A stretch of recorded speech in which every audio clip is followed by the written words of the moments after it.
Welcome, ladies and gentlemen, to the Film Club Podcast, where every month we deep dive into different aspects of cinema, directors, genres, actors, or franchises. It doesn't matter, because it's always fun at the Film Club. I'm Dean. I'm Boo. And this month we're talking about an actor. We're talking about Johnny Depp. And this week we're talking about... Fear and Loathing in Las Vegas. That's right. Fear and Loathing in Las Vegas comes out in 1997? Mine says 98. Okay, it's 98. Cool. But it is directed by Terry Gilliam. It is a acid trip adaptation of one of the trippiest books ever written by Hunter S. Thompson. Yep. Oh, Lord. Okay, so we're just coming off of Nightmare on Elm Street, right? Yes. And we're doing this whole month of Johnny Depp, looking at the career arc of one of the most eccentric movie stars of the last 30 years, One right? of the coolest movie stars. I mean, he has a lot of cocaine. Jar of dirt, thank you. He has a jar of dirt, sorry. I misspoke. But the last movie we watched was Nightmare, and that was Johnny Depp in his teen heartthrob, pretty boy face, right? Feature debut. Yeah, feature debut. The Fear and Loathing is very firmly in I am the go-to leading man of weird Indian art house fare. Well, also character acting, too. Yeah. Because Johnny Depp turns into his characters. Well, we're going to get to his, most famous character acting role in the next movie we talk about. Yeah, we're not going to spoil it yet. But that's what's going to happen over there. You're going to have to finish watching the episode or listening to the episode. Yeah, if you couldn't guess it. But yeah, Fear and Loathing, this is a very wild movie. I still feel like I'm in Las Vegas. Oh, that sounds awful. I wasn't even there and I feel like I'm there. But, so, Fear and Loathing Las Vegas, curious, your background with it. First time you watched it, do you remember? Last time you watched it before this? This is my first time watching it. This is your first time watching it. You know this. This is a brand new movie to me. Well, yeah, but every episode's somebody's first episode. I gotta act like we just met. Ah, I see, yes. Not like we haven't been together for 10 years, but Exactly. But yes, this is my first time watching it. It's a movie that just never really appealed to me. I did read the book. I know we've both read the book. Yeah. Did you read it in high school? College. Okay, I read it in college too, and it is a. Did we have the same English teacher? Well, no. I didn't read it for a college class. I just when I was in college, I read it. I loaned my copy to you. What? Did you loan me your copy? Yeah. Yeah, I think that's you read it for class, and then I was like, oh, I kind of want to read this, and you gave it to me, and I read it. Yeah, and the book is the same but different. Yeah, that's what, it's been a long time since I read the book, but, I retained some of the story, and I kind of felt like, well, where was that? Or, what happened? This was in the book, but that wasn't in the movie. It's kind of like the broad strokes are all there, but it's not a real adaptation. It is an adaptation, but it's not a very, I don't know if I can call it faithful, because the book is weird. Yeah. The book is almost like this stream of consciousness, kind of drifting from one thing to another. And the movie's also kind of like that. The movie's basically plotless. Mm-hmm. But it's the themes and the driving force of the book is different than the driving force of the movie, in my opinion. Because, I guess, we'll tell everybody what the movie's about, and then we're going to get into what the fuck this movie actually is. But for those who want to know what Fear and Loathing in Las Vegas is about, it is about... Good luck. Oh, God. I try my best. I looked at, the book, the back of the box. I looked at the Wikipedia to try and figure this out, but this is what I got. A Gonzo journalist and his mad cat... You can do this. This is your handwriting. I'm doing this. A Gonzo journalist and his mad dog lawyer head to Vegas to cover a motorcycle race. But when that proves uninteresting, they set out on... God damn it, I can do this, I swear to God. A Gonzo journalist and his mad dog lawyer head to Vegas to cover a motorcycle race. But when that proves uninteresting, they set their sights on exploring all that Vegas has to offer in their search for the American dream, one drug trip at a time. That's basically the gist of this movie. Yeah. Is they do a shit ton of drugs. They explore all of like the weird Vegas, like the bars, the clubs, the casinos, and it's that sensory overload and them trying to get some semblance of purpose out of their experiences. At the end, the movie kind of tries to sum up what the book is very like obviously going for, because Hunter S. Thompson, who wrote the Fear and Loathing book, his whole modus operandi is the 60s hippie peace and love generation. That's when America peaked, and I am vengeful for the rest of my days because we didn't continue on with the dream. And it was supposed to just be an editorial for Sports Illustrated. Yeah, that turned into a novel. That's the other thing, is Hunter S. Thompson was a fucking crazy person, and you would send him to go like cover the Kentucky Derby, and he would come back with a whole fucking novella about like the death of American spiritualism, while he's like, I was high on mescaline and I saw the horse fly up to the sky. Like there's shit like that in his work. But who won? That's the thing. I don't think he fucking cared. He's a great author. Don't get me wrong. The book is very entertaining. It's very entertaining. It's very interesting, and it does have that through line of, the American dream is dead because we peaked in the 60s and everything's downhill. That's basically the modus operandi of Fear and Loathing, in my opinion. And I think during the production of this movie, he wrote Fear and Loathing in Hollywood. It got released, like, in bits and pieces. I think maybe in Rolling Stone. It's somewhere in my notes. And I was like, I'd like to read that. Oh, his actual, like, release versions where it's, like, segmented? Yeah. It would be interesting. But, I mean, speaking of the writing process for Fear and Loathing, right? Because the book comes out in, like, 74? I believe so. I know it comes out in, like, the 70s. But Fear and Loathing comes out in the 70s. And basically, since then, people have been trying to adapt this. Scorsese, Oliver Stone, they both wanted to adapt it, and that fell through. They wanted Jack Nicholson to play Hunter S. Thompson at one point, but he got too old. Yeah. They wanted, Dan Aykroyd to play him at one point. He got too old. They wanted, I think who else was it? I think Robert Redford might have been somebody, but he was already way too old. It's a list. It's like a murderer's row of like, oh, this is a famous actor. Oh, this is an interesting actor. But no one could get a script written because if you read Fear and Loathing, there's not a plot to it. And I mean, we don't really stick with the characters too long. Yeah. I mean, we stick with our main characters, but everybody else kind of just fades in, fades out. Yeah, because I know I'm saying like, oh, the book's plotless or whatever. Things happen in it. There's characters and there's things going on. There's chaos. There's chaos, but it's not like a 3-act narrative that Hollywood screenwriters work in. It's not something like that. It basically ends up to Terry Gilliam because he's like interested in doing it, and Terry Gilliam has like a really weird aesthetic for his directing style. And he's like, I want to do this. I'll make this happen. But he had to go through like four different writers ended up working on this script. Terry Gilliam being the last one to do it. But yeah, the movie had a production hell to get to where it is. Yeah. But before we get into like the movie itself and what's going on in that, Terry Gilliam, your thoughts on the American Python? I mean, yeah, I feel like that movie was a whole trip. It hurt. just have no answers for Terry Gilliam. He's just fucking weird. No, I mean, he's done a lot of impressive work, but I mean, I think with what the book is and the story is, I think he kind of nailed it. Mm-hmm.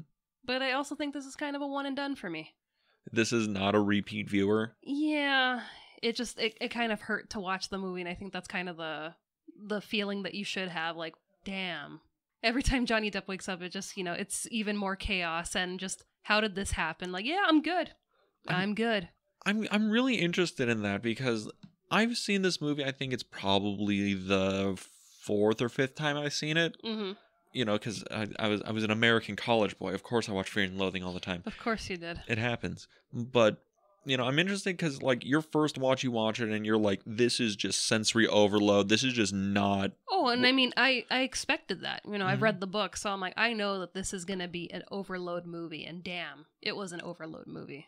So I'm just curious, like, what like broke it for you? Like, at what point were you just like, okay, I'm just gonna finish this for the podcast, and I'm probably not coming back to it?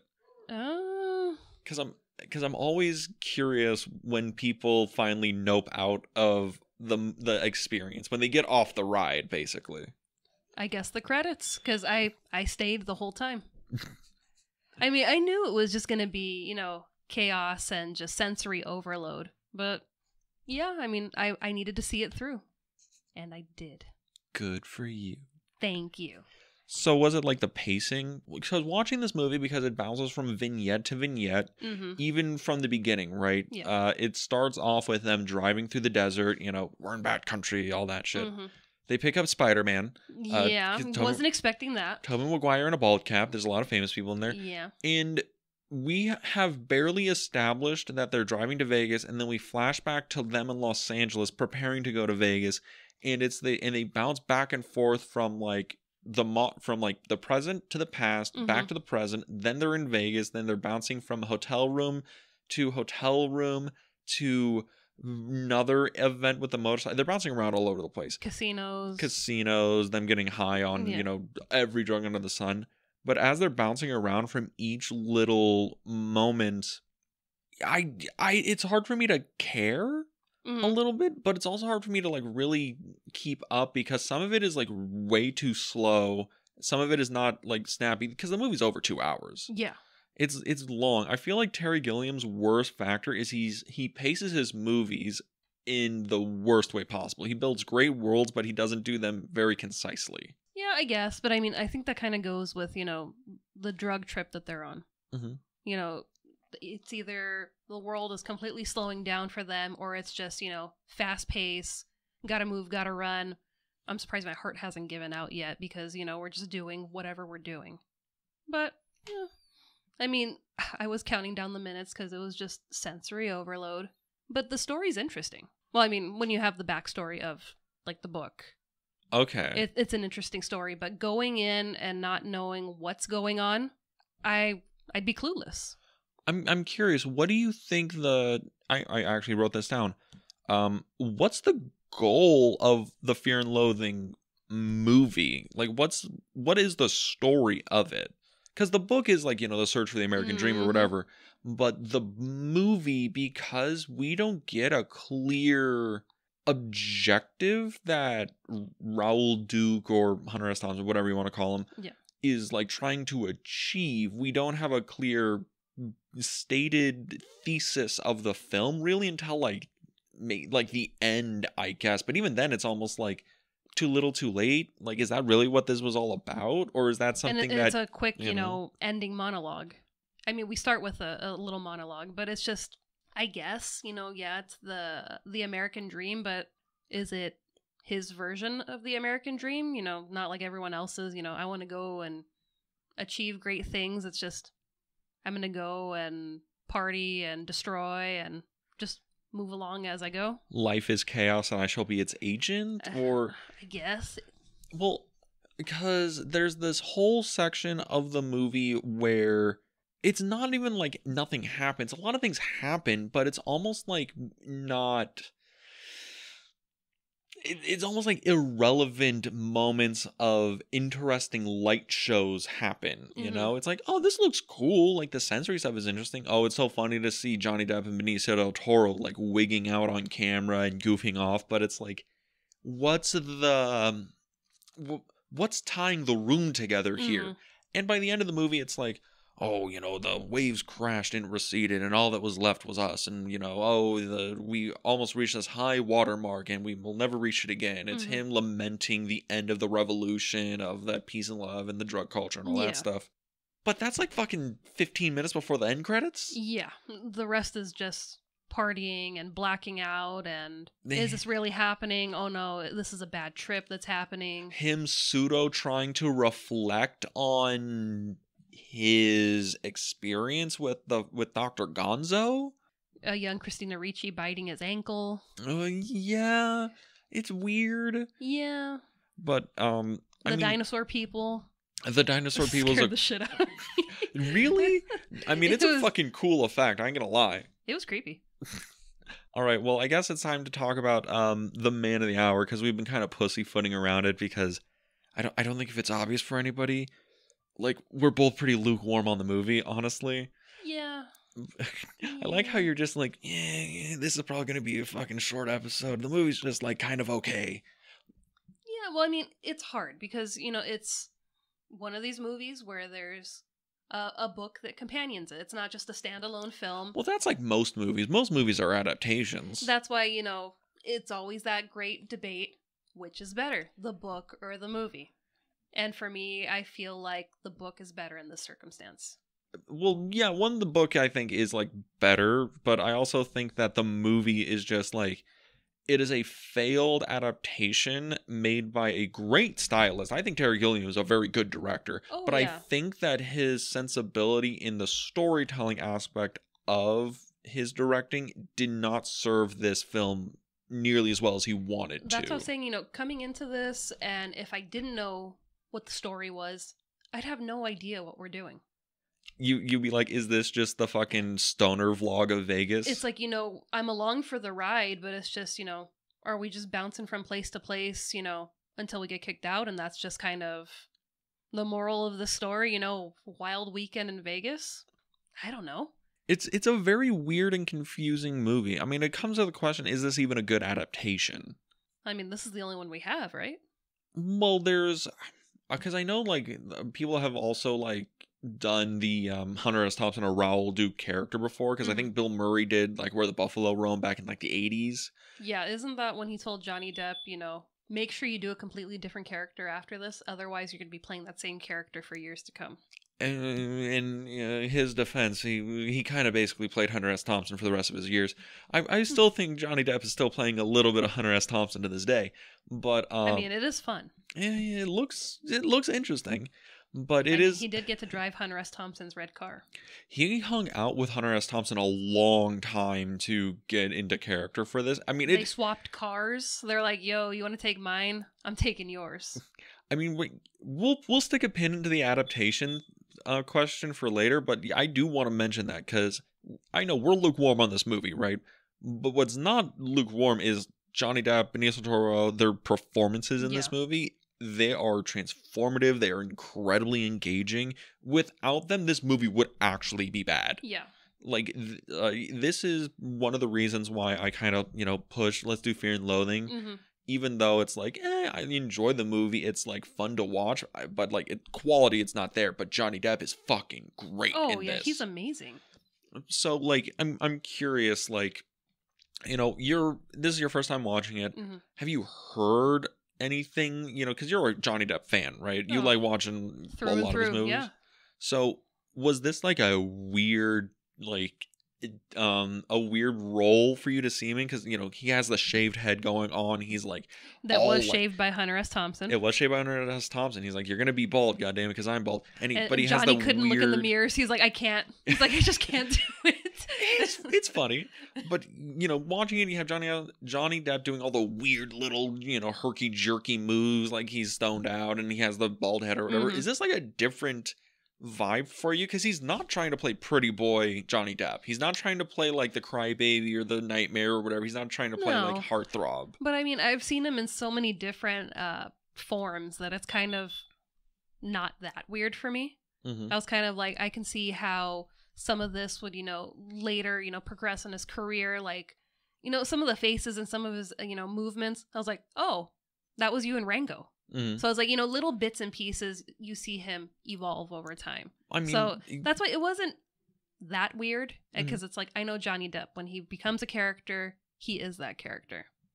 But it's just, it was more of a thing growing up, because I was alive when this, came out. So were you. As was I. You're a little bit younger, but it was one of those things where, I remember seeing the poster. That was one of the posters that, was up at a Blockbuster or Hollywood Videos. Well, this is one of those really famous posters because, like, every teenager has a Fear and Loathing poster. Every college kid or every edgy teenager is like, I got the Fear and Loathing poster, man, because fucking fight the power, man. It's about drugs and rebellion. Dude. See, I'm so hip and edgy. You're very hip. But it was never one of those ones where it's like, I need to watch that movie. Not many people actually watch this movie, I ain't gonna lie to you. I know, that's why a lot of the poster sales are like, yeah, it's fucking awesome. Did you see it? Shut up. Yes. But yeah, back to the Depp thing. But Johnny Depp, he's fucking great in this movie. Oh, yeah. Like, and then Benicio del Toro's scary in this movie. I think this is one of Benicio del Toro's, like, better performances. I mean, I don't know how many Benicio del Toro films I've seen him in. I'd have to look. Yeah. Because he's one of those guys that like looks different in a lot of movies. Like he's in Usual Suspects, and I can never like recognize him because he's also in like The Wolfman, and then he's also in this. In The Wolfman. It sucks because that Wolfman movie is actually pretty good. It's scary. Well, yeah, sure, it's like, you know, scary or whatever, but it's like it's a movie that falls apart because the CGI aged horribly. That's the problem with that movie. The actual story, the atmosphere, all that is actually really good, but the CGI in it, that thing aged like milk. It was bad 2 weeks after release. Oh man, I would honestly love to go and like look at some of those like attempts to revive the Universal monsters, like Van Helsing. Van Helsing was a good movie. That's another movie where I'm like, that movie's super fun and cool, but the effects in it aged like milk. 2 weeks after release, they were already bad. It was also a really good maze. Oh, the Hollywood maze or the Universal maze? Yeah, the Universal ones where they would do like the companion mazes when these movies would come out. I miss them doing that. They used to do those at Not Scary Farm. I was a Not Scary Farm guy, but I remember they had one for like The Stepfather. They had one for I know they did like a Killer Clowns one at one point. Yeah. I think it was for like an anniversary one, but they used to do those at Not Scary Farm all the time. Really? Well, yeah. I mean, I don't know if they like still do them because it's probably like everybody does like horror mazes now. But, yeah, you know. And I know this previous year was like the 50th anniversary or something, so it's like, you know, tying in all like, you know, the big momentous things. But back to the podcast. Back to the movie. Yeah. We'll just keep talking about Not Scary Farm and Horror Nights. But yeah, Benicio del Toro in this is fucking like really good because the Dr. Gonzo character, he's also based on Acosta. He was like Hunter S. Thompson's actual lawyer friend. Yeah. And he is a monstrous kind of character that at no point is Dr. Gonzo somebody I think Raoul Duke is safe with. No, it's very Dr. Jekyll, Mr. Hyde. I wouldn't even say Dr. Jekyll, Mr. Hyde. He's always Mr. Hyde. He is base ego. He is base instinct. Except for when we break away and he's in his office and he's like, "Oh yeah, did you get, you know, my letter, my postcard?" Yeah, you know, the letter, and you know, I have a room set up for you, and it's just like, you were just, you know, in the, I was like, you're in the trash can. You were in the bathtub asking Raoul to kill you. And now you're in the office and you're all cleaned up and you've got, you know, your button up and you're ready to go. And you're over here making reservations. And I'm like, what the hell's going on here? And that's even like another level of that, right? Because I should probably tell everybody, in the movie, Johnny Depp is playing Raoul Duke, who was a pseudonym that Hunter S. Thompson used, and is like, that's a thing. Like the character in the movie is Hunter S. Thompson as Raoul Duke. That's a thing. But back to the thing. But it's a thing where it's like you're watching the movie and Benicio del Toro's character, the Dr. Gonzo character, there's parts I don't even know if he's real, right? I don't, because he suddenly goes from being in the hotel with Raoul Duke, and then he's in LA sending a telegram, and then by the time Raoul Duke gets back to Las Vegas, he is not only is Dr. Gonzo there, he ran another room, he found this girl at the airport, he's already stoned off his ass, and I'm like, how much of he's in a muumuu? He's in a muumuu. That's the thing, watching the movie, you're never really sure how much of what's going on is real, is really happening. I mean, the movie starts and we see fucking like lizard people. Like actual factual lizard people. And it's creepy. Yeah, because they were like really good looking animatronics, and the movie is really pushing for like, you know, psychedelia, man. We're in another state of mind. Well, I mean, it's also the same thing when he goes to take Dr. Gonzo to his plane. When they, you know, crash through the fences and he drives them right up to the plane. And you see other people, you know, they're refueling other planes, they're going about their business. but no one, reacts to a car driving through the tarmac. Crashing through crashing through the fence, going through the desert dunes, and just peeling into the tarmac covered in fencing and cacti, and just like, all right, later, brother. That no one cares. It's very weird, and I think it's why when we get to the right before that scene where he gets on, when we're in the diner, right, with the waitress, and it's the first time where I'm like, okay, this is that felt like Fear and Loathing. Yes, that felt like scary, right? Because in the movie, we're following it, and it's like, oh, Dr. Gonzo's like dangerous. He has the big hunting knife, but it's all shot in these really weird close-up wide angles, so it looks kind of distorted and goofy, because they're high, and Terry Gilliam likes, using wide-angle lenses and fisheyes and shit. But it's like, you never really feel like Raoul Duke's really in danger. You never feel like anyone's really in danger with Dr. Gonzo. He's like, the Tasmanian devil, or like a Looney Tunes character like Elmer Fudd. Oh, he's got a gun, he's gonna kill Bugs Bunny. He's not going to. But in the scene where he's at the restaurant, the diner, they're leaving Vegas and they're standing there getting food, and he just starts like being the most menacing and threatening human being to the diner waitress as Raoul Duke's kind of coming down off of his high, typing up some stuff. I think, has he threatened to stab her or some such? Or he has a knife and he's like... He has the knife and he's asking about, the slices of the pie, and he's just getting super close. He's being a creep. He's super like aggressive, and she's like obviously like distraught about this. He's being aggressive without, yelling. It's just his presence. And just, his line of questioning where it's like, I know, what you're saying, but really I know what ulterior motive you have. And it's so off-putting and so creepy because it's the first time in the movie where it's just shot normal, where the camera's not whipping around. It's stuck on a fucking tripod.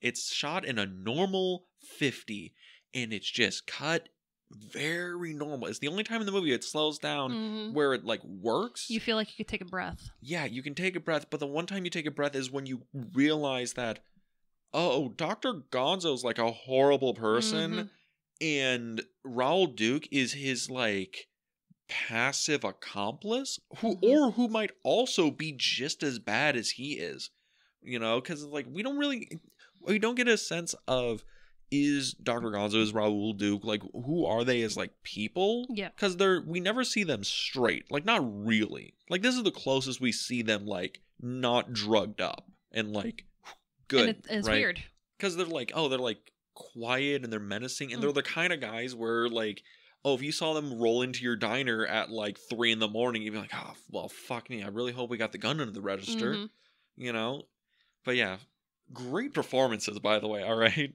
Oh yeah. I know we're saying it's like, oh god, there's so bad people. Fucking like no, Benicio del Toro fucking kills it in this movie. Same with Johnny Depp.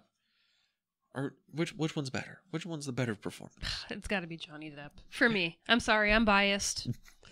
You're just like yeah. But I mean, we also follow Raoul Duke for the entire movie. Yeah, because like you said, character. Dr. Gonzo, he kind of slides in and out of existence. Yeah, I mean, he's in a lot of the movie. He's definitely like the co-lead of the film, but it is a thing where we see everything through Raoul Duke's perspective, and it's always a question of, is any of this real? How elevated are these situations? And it also is a thing where it's like the book is the same situation, Yeah. It's a guy relaying his weird drug-filled philosophical journey through Vegas, trying to, find the American dream. Is the American dream dead? I'm in Vegas, a city built on broken dreams and capitalism and broken hearts and all this other stuff. And it's a fascinating, like, story. And then the movie is just, it's fun. Yeah, it's fun. It's great music. It is a very good soundtrack. Very good soundtrack.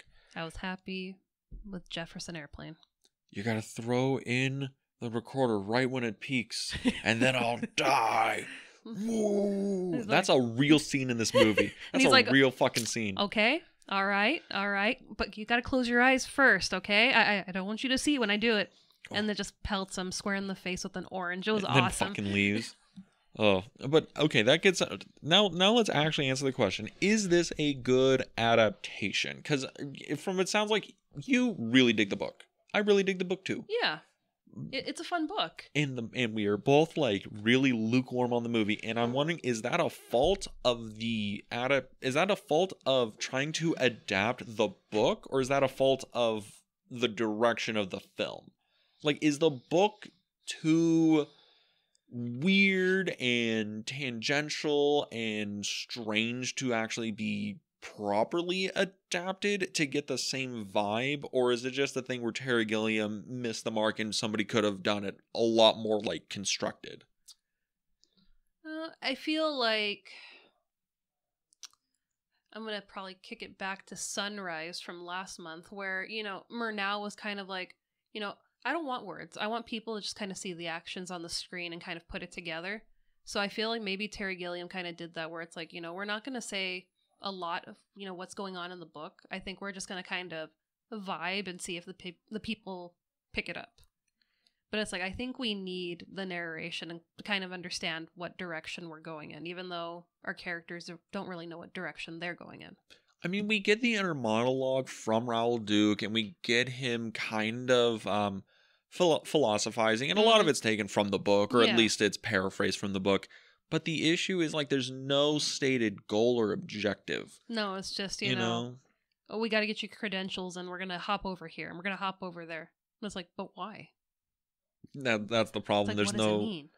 That's the problem. There's no why. I mean, granted, it's the whole thing where it's like there's a philosophical why. Yeah. It's like, oh, we were exploring Las Vegas because this, because I'm a relic of a different era, and I am lambasting the world that had allowed the perfect society to fall apart, and now I'm trying to find some sense. Can we exist in this world if the great, if we blew it up, right? Yeah. It's the thing where I'm just gonna try and like round out my thought on this so we can actually like progress the conversation without me rambling. But you love rambling. I do. It's wonderful. But I remember the movie Easy Rider, right? And there's a scene in it. That movie came out, I think, in 67, 68 or whatever. Like right near the tail end of the hippie movement, of peace and love or whatever. And there's a scene where the Peter Fonda's character is sitting there, and he's like kind of stoned out, and he's like, man, we blew it. We fucking blew it. And that whole thing is, in the 60s, fucking, the young people, the culture, we were changing the world. We were protesting in Vietnam. We were doing new things in music, new things in poetry, new things in art. We were like really changing the cultural current of America. We were not being repressive anymore. We were being more open sexually, civil rights. We did a lot of different things in the 60s, right? And with Hunter S. Thompson, he's part of that like 60s counterculture movement. And then, Manson happened. Hippies turned into the villains. We had Nixon get elected. We had basically the country take a hard pivot away from the revolution. The high watermark we reached, the wave receded, and we'll never reach that high watermark again. And I think the whole point of the story, the book, the movie, Hunter S. Thompson's mythos, like I said at the beginning, he is basically looking back on the end of the revolution and lamenting the fact that the revolution had to die, so that we could go on to having Las Vegas, a city of corporate capitalism, a city of money and gambling, of excess and sin. And that's, I think, the point of the story at large. But I don't get that until fucking 20 minutes before the ending. Exactly. And I don't know if I needed that like earlier in the story. I don't know if I needed that more directly, because again, we're going back and forth between the book or whatever. The book is like almost 250 pages. Yeah, it's not a big book. Yeah, it's not a big book, but it's a thing where that idea and thematic stuff can be pulled out and sprinkled throughout the narrative and thematic structure of a novel.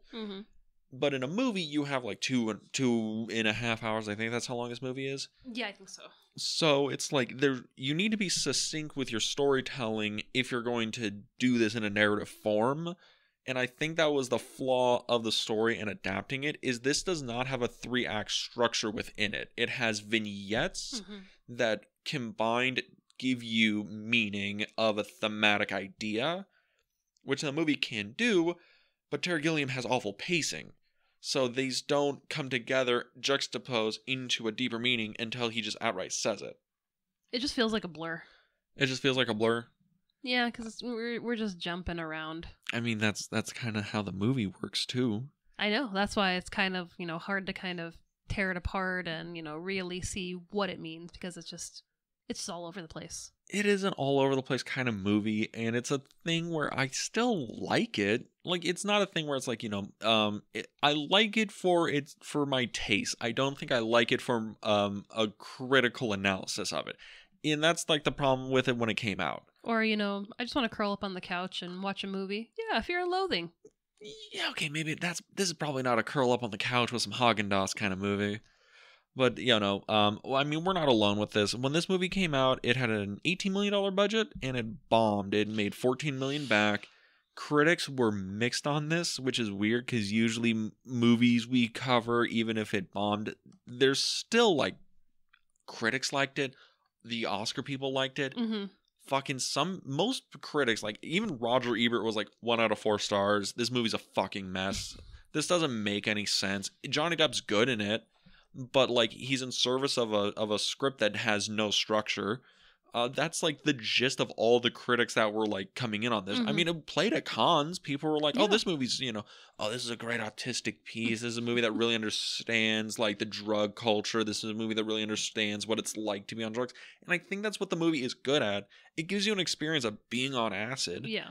It's jumbled. It's weird. Like, all the visuals are wild and strange. And that's the structure of the movie. It's a drug trip. You get the come up, the weird, cool shit, and the sad, sad come down. Yeah. You got anything else for Fear and Loathing? I know this is one of those episodes where we just kind of ramble and hope we hit the marker for our time out here, but it is a weird movie, and it's a little hard to talk about. It is hard to talk about, because it's kind of, not a vibe that I want to be on, but it's just, It's a vibe movie. It's a vibe movie where it's like, you kind of have to see it. This is kind of like the same problem that we were having with one of our, episodes that are in the graveyard, Mandy. Oh, and Suspiria. And Suspiria. We did a whole Suspiria episode, and we came down with, it's a vibe movie. You can't really critique a vibe. And you can't blame me for shelving that. I fought, and, I stuck it out, and you're like, nah, we'll cut it. It was an hour-long episode of us being like, it's a vibe. There's like, it's cool. I think the colors are nice. I like the aesthetic. But I think that's the problem with Fear and Loathing. The difference with Fear and Loathing and why we aren't going to scrap this episode is because there is real, like, substantive stuff to it that's, like, outside the movie that's interesting. Hunter S. Thompson's interesting. The book is interesting. But it is a vibe movie. It's just a movie that tries to get you a feeling, and you just... I think it even says it in, like, the book or the movie. You buy the ticket, you take the ride, and that's the movie. You do. You take the ride. And I mean, like I was saying with the casinos, we get the bad trip with the lizard people. Mm-hmm. And then we go over to, I'm guessing, Circus. Yeah. Where it's a literal circus going on. And they're sitting, in a merry-go-round, just spinning around. And there's the flashing lights and the little people and the giants, the bearded ladies. And it's just like... Yeah, going in sober, I'd probably be like, okay, I think I can handle. Like, going in, stoned off your ass and drunk, that's got to be terrifying. And I wonder if that's one of those things that drew Gilliam and drew a lot of people to this is, man, being in Vegas high on LSD would be the worst experience I could possibly imagine. Man, I want to visualize that. I want to see what that looks like. Because, like, I say the pacing of Gilliam's movie is, like, awkward, but he is very good at capturing chaos. I mean, the effects are great, when Raoul's looking at the carpet and the pattern of the carpet starting to move. It starts morphing and whirling. It's working up his leg, or, there's blood, the carpet has now turned into a sea of blood, and it's just like, yeah, I'd be horrified. It is a scary thought, right? Mm-hmm. Like, what if somebody slipped you LSD when you were at a bar in Vegas and you didn't realize it and you tried to walk the strip? It would be like you had entered hell. And I think that's like what the movie's trying to, relay is we have entered hell with Hunter S. Thompson and his lawyer, and we're just gonna we bought the ticket, now we're gonna ride the ride. I mean, it looks like hell when he's covering what is it, the races? Yes, yeah. When they're out on the dunes? Yeah, the motorcycle races, and it looks like fucking like Desert Storm. There's sand everywhere. The military Jeep rolls by with a fucking 50 cal on the back. It turns into Mad Max. Yes, and I think that's the interesting thing about the the book, the movie, the story, the true event. Hunter S. Thompson went to go and cover this in like real life and shit, and he's like, I can't see anything through the sand. This is useless to me. I can't cover this. I mean, especially when he has the photographer in front of him, and just seeing this wall of sand, and he's like, yeah, I'm just trying to shoot, whatever I can when I get a break, and I'm just like... He's like, I'm using different lenses, different film, hopefully one of them will work. That's not like, one, your camera's already fucked. Like, there's sand in there, it's done for, and you're just wasting film. Is that like a real thing? Because, I don't really know like photography cameras. I use like motion picture film and stuff, and usually we like seal those with tape or whatever to stop light leaks, right? But I don't know because I don't know how many moving parts are in there. Is it really like a thing? Grain of sand, your camera's done? Well, I don't think a single grain, but in that kind of sandstorm, it's just dead. You're popping new film in there. And the sensor's exposed when you pop, a roll of film into a camera. Well, I'm talking more like an actual like film camera. That's what I'm talking about. Oh, with like the mechanical and shit? Yeah. Sorry, you said sensor, and I was like, there's sensors and chips and shit? Well, or is it still called a sensor? It's still called a sensor. Okay. I shoot on film too. Or aperture, this, yeah. Yes, the aperture. Yes, I know words. I'm not the creative one that doesn't know technical shit. Wow. You Yes, got. I know. I've finally admitted that I'm not the technical-minded film person, the artsy one. But yeah, it is just like an interesting thing because the movie is going through these different facets, and it all feels like you're going through hell. I really wish there was like something done more with this because it feels like he's just spiraling deeper and deeper in Dante's Inferno. Because when we see like Christina Ricci's character, like what is it, the 14-year-old that he picked up at the airport because she paints Barbra Streisand and wants to go meet her. That was so sad. It's weird. It's super fucking weird because it's ultra specific, and it's also one of those things where it's like, this has to be like the end of the road, right? Because there's a lot of weird implications with it, and it's a whole fucking thing. And they go ditch her. And they ditch her at a fucking, what is it, at a wedding chapel or something, and they just heel out? Yeah. But I don't know. This is Fear and Loathing, and we're really high right now. No. All right. Well, we're not, but yeah, that was a trip. That was a trip. Well, what are your final thoughts on this trip we took on Fear and Loathing in Las Vegas? I would recommend because, it's an interesting film. Johnny Depp's great in it. So is Benicio del Toro. Lots of cameos in this movie. But I would highly recommend reading the book. You want to do like a companion thing where, you read the book and then watch the movie, or vice versa. Is book like required reading if you're going to watch the movie just so you understand the context? It just helps. You think so? Yeah, I think it just helps. And I mean, I was planning on reading the book before we recorded this, but I have to find the book. Did you lose the book again? No, I have it. It's just I have a ton of books, so I'd have to go through boxes and see where the book is. I know the feeling too. I was trying to find my copy, and I'm like, fuck, did I throw it away? I don't know. I don't think you have a copy. I think you just had my copy. I think I have a copy. No, I have a copy of Rum Diaries. That's what I have a copy of. Which... Ooh, okay. I'm glad we're not doing that Johnny Depp movie. No. Ooh, okay, because that was the one that he got like real into the drinking, right? Yeah. Well, on that note, so Fear and Loathing, it's not about drinking, it's about drugs. Good old drugs. Do more drugs. Don't do drugs. That's bad for you kids. Bad. But yeah, like Fear and Loathing, I would recommend it. It's a vibe movie. That's the thing. If you're into the vibe, if you like the rebel, like down with society, let's just do drugs and just have chaos. This is that vibe. Stimulating images. Yes, this is a vibe movie, and it's really good for that.